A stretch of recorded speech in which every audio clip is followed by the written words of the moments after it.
Very special evening to all of you. आज के session में हम इंग्लिश के कुछ क्वेश्चंस को सॉल्व करेंगे।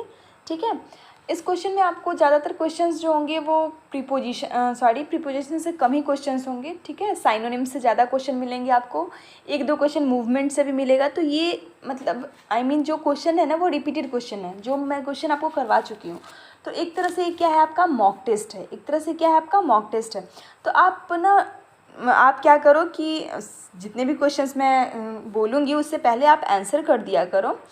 जब मैं क्वेश्चन रीड करती हूँ उस समय आप रीड करके जितना टाइम देती हूँ उसके अंदर आप आंसर कर दिया करो, और अपना जो मार्किंग है वो निकालिए करो कि कितने में कितने आपका सही हो रहा है, कितना आपका सही हो रहा है। ठीक है, तो चलो स्टार्ट करते हैं। क्योंकि ऐसा करते रहोगे ना, अभी एग्ज़ाम टाइम है। देखो यार, अभी ब्रीफली पढ़ने का टाइम नहीं होता है। ठीक है ना, एग्ज़ाम के टाइम कोई ब्रीफली नहीं पढ़ पाता है, ब्रीफली पहले पढ़ा जाता है। एग्ज़ाम के टाइम मैक्सिमम क्वेश्चंस बनाए जाते हैं। ठीक है ना, ज़्यादा से ज़्यादा क्वेश्चन को अटेम्प्ट किया जाता है। ओके, तो चलो ये क्लासेस भी, इस क्लास में हम लोग क्या करेंगे, ज़्यादा से ज़्यादा क्वेश्चन को अटेम्प्ट करने की कोशिश करेंगे। वैसे देखती हूँ कितने क्वेश्चंस आज के सेशन में है। ठीक है, ये मुझे भी नहीं पता है कि कितने क्वेश्चंस हैं। चलो स्टार्ट करते हैं। फर्स्ट क्वेश्चन क्या बोल रहा है, द एडजेक्टिव फिलेटेलिक रिफर्स टू। फिलेटेलिक मतलब होता क्या है। सबसे पहले तो यहाँ फिलेटेलिक इंग्लिश का पेपर है और फिलेटेलिक का स्पेलिंग मिस्टेक है। ठीक है, फिलेटेलिक में एक ही एल होता है। ठीक है, एक ही एल होता है, इसे आप लोग कट कर लेना। ठीक है ना, फिलेटेलिक में एक ही वर्ड होता है। तो यहाँ आपसे क्या पूछ रहा है, ये फिलेटेलिक जो है ये किस फॉर्म में दिया गया है, एडजेक्टिव दिया हुआ है। ठीक है, एडजेक्टिव वर्ड है फिलेटेलिक। इसका नाउन क्या होता है, अगर आप लोगों को पता है तो जल्दी से कमेंट बॉक्स में लिख दो कि इसके लिए नाउन क्या यूज़ किया जाता है, और नहीं पता हो तो इस क्वेश्चन को ढूंढो। ठीक है ना, तो सबसे आपसे इस क्वेश्चन में पूछ क्या रहा है कि रिफर्स टू, इसका मीनिंग क्या होता है, फिलेटेलिक का मीनिंग क्या होता है। अगर किसी को इसका हिंदी भी पता होगा ना तो वो एक बार में पकड़ लेगा इसका आंसर और बिल्कुल सही होगा उसका। देखो फिलेटेलिक का हिंदी क्या होता है, हिंदी होता है टिकट इकट्ठा करना, यानी टिकट से रिलेटेड है। आपका आंसर क्या होने वाला है, टिकट से रिलेटेड। तो चलो आंसर की तरफ बढ़ते हैं। फर्स्ट ऑप्शन क्या बोल रहा है, क्वाइन। क्वाइन टिकट, बिल्कुल नहीं, ये तो होगा नहीं। सेकंड क्या बोल रहा है, सी, कहाँ टिकट और कहाँ समुद्र, ये भी नहीं होगा। स्टाम्प, स्टाम्प जो होता है वो क्या होता है, स्टाम्प्स, टिकट इकट्ठा करना या स्टाम्प्स इकट्ठा करना, ये सब के लिए कौन सा वर्ड यूज़ किया जाता है, फिलेटेलिक। ठीक है ना, फिलेटेलिक। इसे हम बोलते हैं स्टडी ऑफ स्टाम्प्स भी बोलते हैं। क्या बोलते हैं, स्टडी ऑफ स्टाम्प्स। फिलेटेलिक को बोलते हैं क्या, स्टडी ऑफ स्टाम्प्स, या फिर कलेक्शन ऑफ टिकट। ठीक है ना, कलेक्शन ऑफ टिकट भी बोलते हैं। तो इस प्रश्न का उत्तर क्या होगा, ऑप्शन सी जो होगा वो सही उत्तर होगा। ऑप्शन सी जो है वो सही उत्तर है। ऑप्शन डी क्या है, पैलेस, ये भी नहीं होगा। ठीक है, चलो इसी के साथ हम अगले प्रश्न की तरफ बढ़ते हैं। आई होप आप लोगों को प्रश्न नंबर 1 जो है वो समझ में आ गया होगा। इसमें कुछ नहीं है, बस जिसको मीनिंग पता होगा फिलेटेलिक का वो 100% सही आंसर करके आएगा। ठीक है, तुक्का मारने की ज़रूरत नहीं कि चलो भाई तुक्का मार दिए, एक तो सही होगा ही। सेकेंड वन क्या बोल रहा है, द साइनोनिम, ये क्वेश्चन किससे है, साइनोनिम से है। ठीक है ना, द साइनोनिम ऑफ इफेमेरल इज, यानी क्या पूछ रहा है, इफेमेरल का साइनोनिम्स पूछ रहा है। क्या पूछ रहा है आपसे, इफेमेरल का साइनोनिम्स पूछ रहा है। तो सबसे पहले इफेमेरल का मीनिंग क्या होता है, इफेमेरल का मीनिंग क्या होता है। अगर इस वर्ड को नहीं पहचानते होगे तो कभी आप साइनोनिम एंटोनिम कभी नहीं बना सकते हो। ठीक है ना, तो सबसे पहले इस वर्ड से अवगत हो कि नहीं हो। अगर जो लोग हैं वो लोग जल्दी से कमेंट बॉक्स में आंसर कर दे। ठीक है, कि इफेमेरल का साइनोनिम्स क्या होता है। तो देखो मैं बता रही हूँ इफेमेरल का मीनिंग क्या होता है, अल्पकालिक, यानी कम देर का, ऐसे बोल सकते हो, अल्पकालिक। ठीक है, तो इसी का हमको क्या बताना है, साइनोनिम्स बताना। तो अब तो आपको थोड़ा सा आइडिया मिल गया होगा ना कि अल्पकालिक बोल रहा है या फिर काल्पनिक बोल रहा है, यानी सर्टेन, कम समय के लिए बोल रहा है। ठीक है ना, तो ऑप्शन की तरफ देखते हैं। फर्स्ट ऑप्शन क्या बोल रहा है, अनसर्टेन। अनसर्टेन मतलब क्या होता है, परिवर्तनशील। ठीक है, जो परिवर्तन कर सकता है, तो ये तो होगा नहीं। अनलॉफुल, यानी अनलॉफुल मतलब क्या हो गया, गैर कानूनी, तो ये भी नहीं होगा। नेक्स्ट वन क्या है, मोडेस्ट। मोडेस्ट मतलब क्या होता है, मोडेस्ट मतलब क्या होता है, मामूली। तो कहाँ अल्पकालिक और कहाँ मोडेस्ट, यानी क्या बोल रहा है, मामूली मतलब साधारण, तो ये भी नहीं होगा। नेक्स्ट वन क्या बोल रहा है, ट्रांसेंट। ट्रांसेंट मतलब क्या होता है, तो ट्रांसेंट का हिंदी मीनिंग क्या होता है, क्षणिक, यानी कम क्षणिक, ठीक है, कोई भी काम बहुत जल्दी हो जाना, क्षणिक, ठीक है ना। तो ये क्या होगा इसका साइनोनिम। सबसे पहले साइनोनिम मतलब क्या होता है, पर्यायवाची। तो इफेमोरल का साइनोनिम क्या होगा, ट्रांसेंट, ठीक है। अगर नहीं याद हो तो आप लोग याद कर लो कि इफेमेरल का साइनोनिम क्या होगा, ट्रांसेंट होगा, ठीक है। वैसे एक वर्ड के बहुत सारे साइनोनिम्स होते हैं, बट एक ट्रांसेंट भी है, ये याद कर लीजिएगा, ठीक है। तो साइनोनिम ऐसा चीज़ है, साइनोनिम और एंटोनिम जिसको याद करने से ही होता है, ठीक है ना। जब तक आप वर्ड को नहीं पहचानोगे, वर्ड से रिलेटेड अदर वर्ड्स को नहीं जानोगे, तब तक आपका साइनोनिम और एंटोनिम का जो सिलेबस है वो कंप्लीट नहीं हो पाएगा, ठीक है। चलो इसी के साथ हम अगले प्रश्न की तरफ बढ़ते हैं। चलो तो अगला प्रश्न क्या बोल रहा है, the correct preposition after adjacent is, यानी करेक्ट प्रीपोजिशन आपको ढूंढना है जो एडजेसेंट के बाद यूज़ किया जाता है सेंटेंस में। सेंटेंस जब बनाते हैं तो एडजेसेंट के बाद यूज़ करने वाले प्रीपोजिशन को बताना है कि क्या एडजेसेंट के बाद क्या लग सकता है, ठीक है। तो एडजेसेंट मतलब होता क्या है, एडजेसेंट मतलब आप लोग समझते क्या हो, अगल बगल, ठीक है।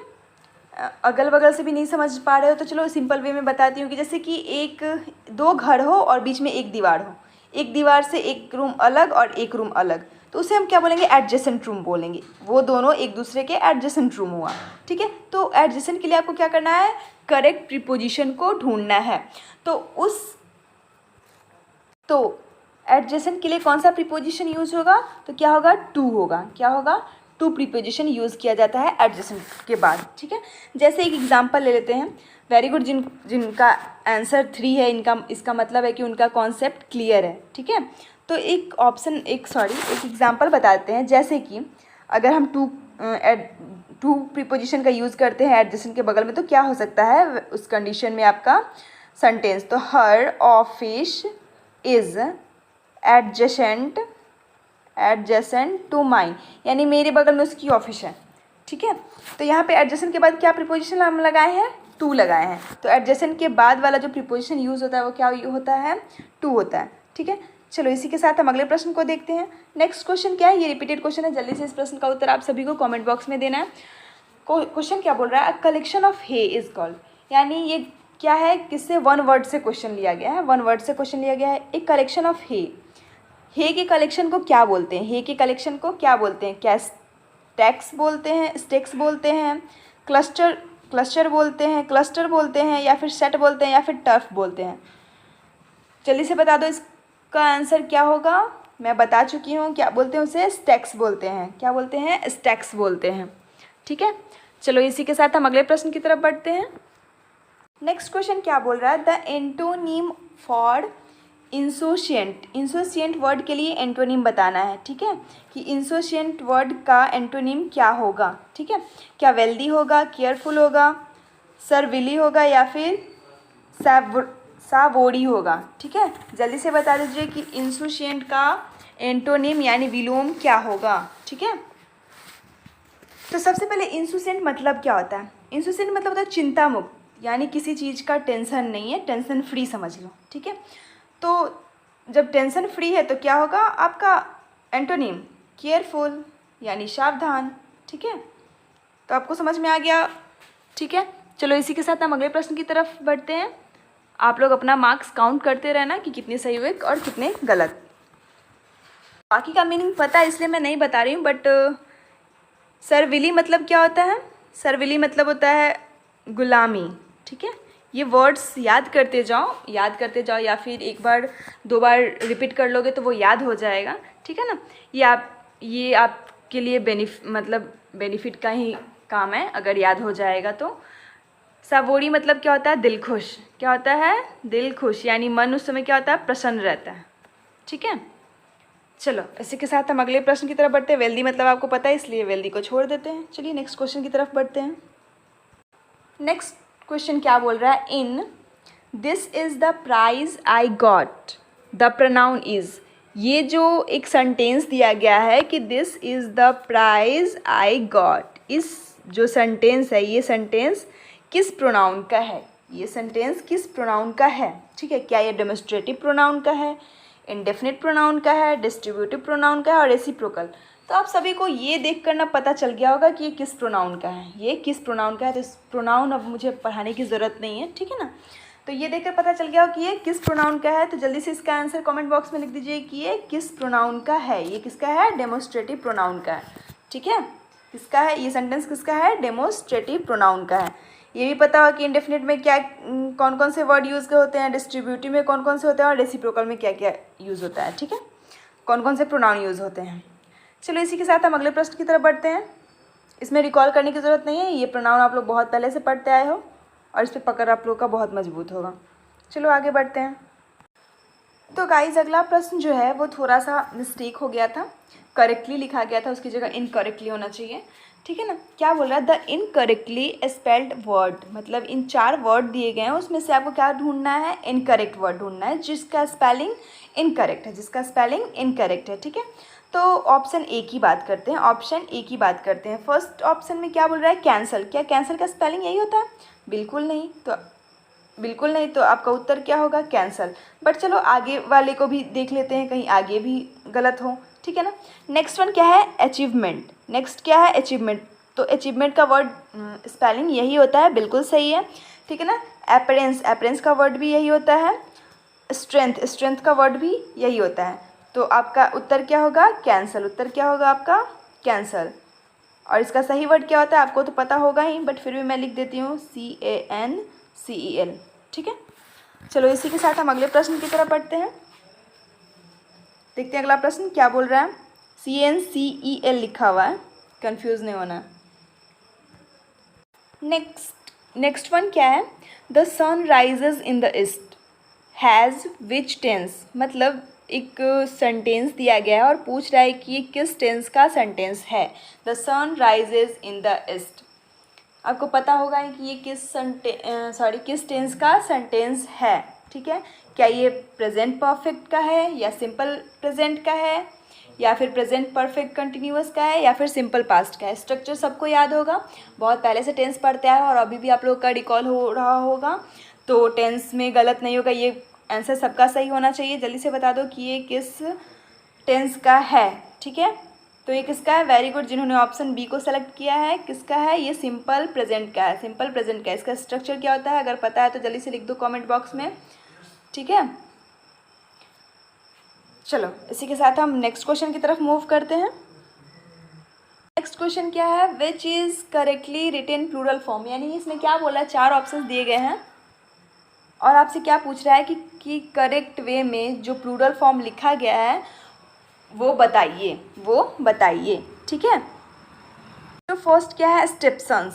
स्टेप्सन्स, स्टेप्सन का क्या होता है प्लूरल फॉर्म? स्टेप्सन्स। ये बिल्कुल सही है, ठीक है। और करेक्टली वे ही पूछ रहा था तो आपका ए तो कंफर्म हो गया कि ए सही है, मतलब आपका उत्तर ए आने वाला है। लेकिन बाकी सबको भी देख लेते हैं क्योंकि बहुत ऐसे क्वेश्चंस आते हैं जिसमें एक की जगह 2 आंसर सही होते हैं, ठीक है ना, या फिर लास्ट ऑप्शन ही चेंज कर दिया जाता है। तो अंतर्यामी तो है नहीं हम लोग की सब कुछ जान जाएंगे, फिर भी देखते हैं। नेक्स्ट वन क्या है? बी क्या है? Father in law.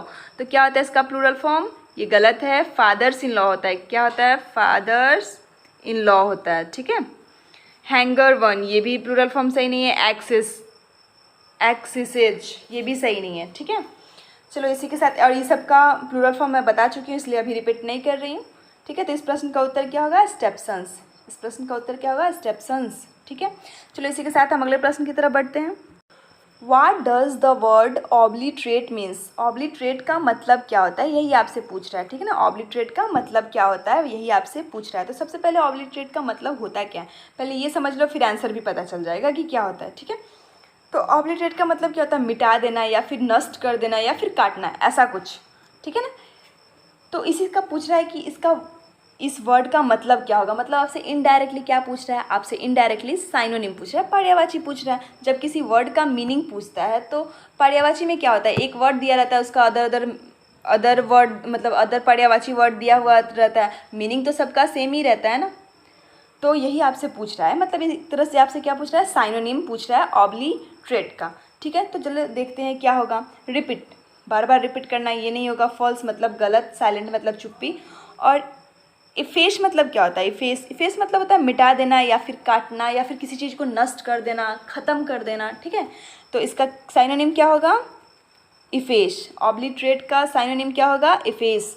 याद कर लीजिएगा कि ऑब्लिटरेट का साइनोनिम क्या होता है? इफेस। वैसे तो बहुत सारे साइनोनिम्स होते हैं, बट जितना क्वेश्चन में बताया जा रहा है उतना याद कर लीजिए। अगर आप इंटरेस्टेड हो तो इस वर्ड के साइनोनिम को सर्च करो, फिर साइनोनिम कम से कम नहीं भी तो 5 तो याद कर लो, ठीक है। चलो अगले क्वेश्चन की तरफ बढ़ते हैं, क्योंकि ज़रूरी नहीं है कि इस क्वेश्चन में इफेस दिया हुआ है अगले में कोई और साइनोनिम दिया हुआ हो, ठीक है, तो उस समय आप कंफ्यूज हो जाओगे। नेक्स्ट क्वेश्चन क्या बोल रहा है? Which is the correct spelling. फिर से आपसे किससे है? करेक्ट स्पेलिंग से है।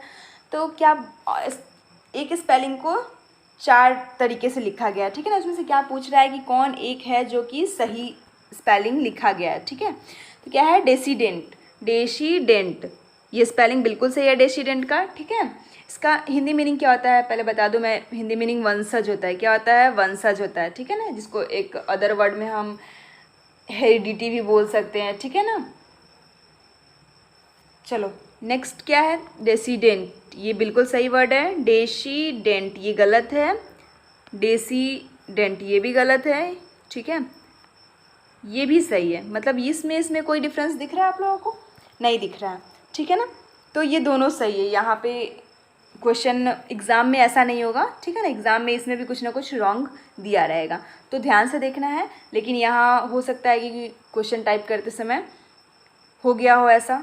तो ये दोनों सही है, यानी ए एंड डी। तो इस यहाँ पे इस प्रश्न का उत्तर क्या होगा? A and D. क्या होगा? ए एंड डी, ठीक है।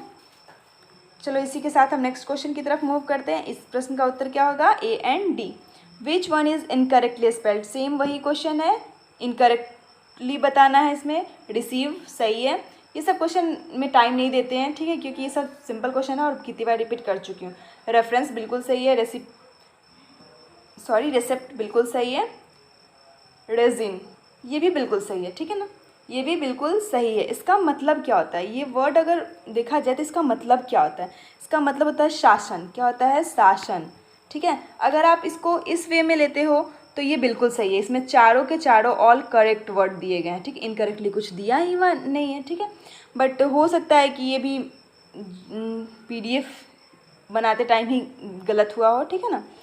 तो आप लोगों को बस ध्यान से बताना ये चाह रही हूँ कि ध्यान देना है सारे वर्ड्स पे। अब ऐसा नहीं कि 2-3 वर्ड देखिए और टिक कर दिए, सारे वर्ड को प्रॉपरली चेक करना है, ठीक है। चलो नेक्स्ट क्वेश्चन की तरफ बढ़ते हैं, क्योंकि इसमें और डिज़ाइन में बस एक वर्ड का अंतर है। एक वर्ड का अंतर है, सिर्फ एस का अंतर है, ठीक है। तो मैक्सिमम बच्चे गलत कर सकते हैं। उन लोगों को लगेगा कि रिज़ाइन ये तो वर्ड ही नहीं होता है, और क्या होगा? रिज़ाइन होगा, ठीक है। अगर कुछ बच्चे ने रिज़ाइन ले रखा है तो सिर्फ एस का अंतर है, सिर्फ एस का अंतर है, और इसको आप टिक करके आ जाओगे तो हो सकता है एग्ज़ाम में कुछ और दे, ठीक है। चलो नेक्स्ट क्वेश्चन की तरफ मूव करते हैं। नेक्स्ट क्वेश्चन क्या बोल रहा है? Which is the correct word for where eagle live. इसमें टाइम लेने की ज़रूरत नहीं है, आप सभी को पता है कि इस प्रश्न का उत्तर क्या होगा। ऑप्शन डी जो है वो सही है। इसको मैं स्पेशल क्लास लेकर भी बता चुकी हूँ, सबको याद भी होगा, ठीक है। चलो नेक्स्ट क्वेश्चन की तरफ मूव करते हैं। नेक्स्ट क्वेश्चन भी बहुत इजी है और रिपीटेड क्वेश्चन है, ठीक है ना। मूवमेंट से क्वेश्चन लिया गया है कि डंकी के मूवमेंट को क्या बोलते हैं। डंकी के मूवमेंट को क्या बोलते हैं? क्या ट्रॉट्स बोलते हैं, एम्बल बोलते हैं, ग्लॉप बोलते हैं, या फिर प्राउल बोलते हैं, या फिर प्राउल बोलते हैं? जल्दी से बता दीजिए कि क्या बोलते हैं। तो डंकी के मूवमेंट को क्या बोलते हैं? ट्रॉट्स बोलते हैं। क्या बोलते हैं? ट्रॉट्स बोलते हैं, ठीक है। एम्बल के मूवमेंट को क्या बोलते हैं? एक बार रिवीजन करवा दे रही हूँ, क्या बोलते हैं? एलिफेंट के मूवमेंट को एम्बल बोलते हैं। ग्लॉप किसके मूवमेंट को बोलते हैं? जल्दी से लिख दो, अगर क्या आप लोगों को याद होना चाहिए, ठीक है। ग्लॉप किसके मूवमेंट को बोलते हैं? हॉर्स के मूवमेंट को बोलते हैं। और भी एनिमल्स होते हैं, उस पर भी ध्यान दिया करो, ठीक है, क्योंकि मूवमेंट का नाम एक हो सकता है और एनिमल अदर भी हो सकते हैं, मतलब 2-3 एनिमल भी हो सकते हैं, ठीक है। और प्राउल किसके मूवमेंट को बोलते हैं? प्राउल जल्दी से बता दो। लायन के मूवमेंट को बोलते हैं। जैसे एग्जांपल बताते हैं, ट्रॉट डंकी के मूवमेंट को भी बोलते हैं, पिग के मूवमेंट को भी बोलते हैं। दोनों के मूवमेंट को क्या बोलते हैं? ट्रॉट्स ही बोलते हैं, ठीक है। तो ऐसे मैक्सिमम क्वेश्चन को आप लोग प्रिपेयर कर लिया करो खुद से और उसको सॉल्व किया करो। चलो नेक्स्ट क्वेश्चन की तरफ बढ़ते हैं। नेक्स्ट वन क्या बोल रहा है? Which is not a synonym for broken. Broken का साइनोनिम कौन नहीं है? ये भी रिपीटेड क्वेश्चन है, तो इसका आंसर आप सभी को पता होगा, जल्दी से आप बता दो। ब्रोकन मतलब क्या होता है? टूटना, ठीक है। पार्ट मतलब भी अलग होना, टूटेगा तो कोई चीज़ अलग ही होगा, ठीक है ना। टूटने से तो कोई चीज़ जुड़ता नहीं है, ठीक। तो फिर क्या होगा? पार्टेड मतलब पार्ट होना, अलग होना, ठीक है। सेपरेट मतलब भी क्या होता है? अलग होना, सर्व मतलब भी क्या होता है, अलग होना, बट स्क्रॉच, स्क्रॉच मतलब क्या होता है, स्क्रॉची सन का नाम सुने होगा, मतलब झुलसा देने वाला धूप, ठीक है। तो इस प्रश्न का उत्तर क्या होगा, स्क्रॉच। स्क्रॉच जो है वो ब्रोकन का साइनोनिम नहीं है, ठीक है ना। स्क्रॉच का यूज़ हम लोग जलने के लिए यूज़ करते हैं या फिर झुलसाने के लिए यूज़ करते हैं, ठीक है। चलो इसी के साथ हम अगले प्रश्न की तरफ बढ़ते हैं। Is the antonym for bleak, bleak का एंटोनिम बताना है, यानी ब्लिक का क्या बताना है, एंटोनिम बताना है, यानी विलोम शब्द बताना है, ठीक है। तो जल्दी से बता दो कि ब्लिक का एंटोनिम क्या होगा। ब्लिक मतलब क्या होता है, बेरंग, ठीक है ना। और चीयरफुल मतलब क्या होता है, तो चलो बेरंग मतलब क्या हो गया, जो हमेशा देवदास टाइप बना रहे, ठीक है। चीयरफुल मतलब क्या होता है, हंसमुख इंसान, ठीक है ना, जो हमेशा हंसता रहे, ठीक। तो इसका एंटोनिम क्या हो जाएगा, चीयरफुल हो जाएगा, क्या हो जाएगा, चीयरफुल हो जाएगा। बैड मतलब क्या होता है, बुरा होता है। डिसॉलेट मतलब क्या होता है, उजरा हुआ होता है, ठीक है। और ड्रेरी मतलब क्या होता है, सुनसान, ठीक है। तो ये भी नहीं होगा, क्या होगा, चीयरफुल होगा, क्या होगा, चीयरफुल होगा। चलो इसी के साथ हम नेक्स्ट क्वेश्चन की तरफ मूव करते हैं। नेक्स्ट क्वेश्चन क्या बोल रहा है, the child has been crying since morning, यानी क्या पूछ रहा है, एक सेंटेंस दिया गया है और उसका पूछ रहा है क्या, कि इसका टेंस बताना है कि किस टेंस का सेंटेंस दिया गया है, किस टेंस का सेंटेंस दिया गया है। क्या ये प्रेजेंट परफेक्ट का है, प्रेजेंट परफेक्ट कंटिन्यूअस का है, प्रेजेंट कंटिन्यूअस का है, या सिंपल प्रेजेंट का है।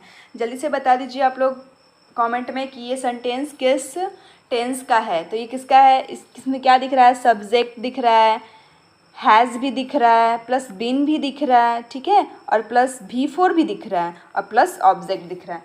तो ये किसका स्ट्रक्चर होता है, ये किसका स्ट्रक्चर होता है, ये प्रेजेंट परफेक्ट कंटिन्यूअस का होता है। किसका होता है, प्रेजेंट परफेक्ट कंटिन्यूअस का होता है, ठीक है।